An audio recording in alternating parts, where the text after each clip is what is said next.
بنی اسرائیل کا ایک شخص جس کی تقریباً عمر 100 سال یا 200 سال تھی، بہت بڑا فاسق و فاجر تھا، ہر وقت اس کی گناہوں کے اندر گزرتی تھی، لوگ اس سے نفرت کرتے، حتیٰ کہ جس وقت اس آدمی کا وصال ہوا، وہ فوت ہوا، تو لوگوں نے اسے اٹھا کر گندگی کے ڈھیر کے اوپر پھینک دیا۔ تو اللہ تبارک و تعالیٰ نے حضرت موسیٰ کلیم اللہ علی نبینا علیہ الصلاۃ والسلام کی طرف وحی فرمائی، اے میرے کلیم، میرا ایک بندہ فوت ہو چکا ہے اور آپ کی قوم نے اسے اٹھا کر گندگی کے ڈھیر کے اوپر پھینک دیا ہے، جاؤ جا کر اسے اٹھاؤ، اسے غسل دو، کفن دو، اس کی تجہیز و تکفین کرو۔ تو جب حضرت موسیٰ علیہ السلام وہاں پہنچے اور جا کر دیکھا تو وہ شخص تھا جس نے ساری زندگی گناہوں کے اندر گزار دی تھی، کوئی لمحہ بھر بھی اس نے گناہ نہیں چھوڑے تھے۔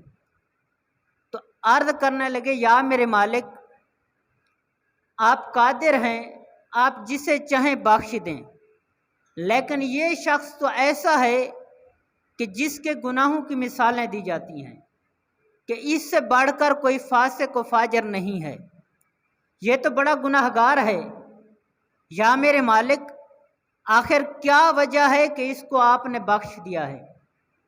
تو رب کریم نے وہی فرمائی، اے میرے کلیم، ٹھیک ہے یہ گناہگار ہے، ٹھیک ہے یہ ہر وقت گناہوں میں مشغول رہتا ہے، نیک عمل نہیں کرتا، لیکن آج اس نے تورات کو جب کھولا،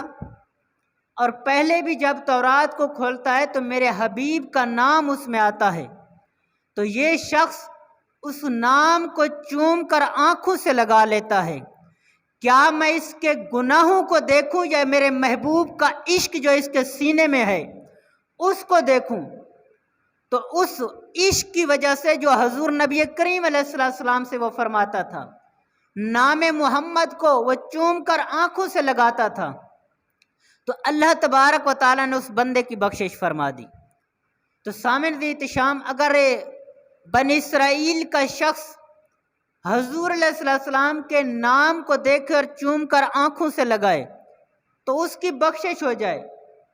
تو جب ایک عاشق مصطفیٰ امتی محمد حضور علیہ السلام کا امتی ہو، جب وہ حضور علیہ السلام کا نام آئے تو درود پڑھے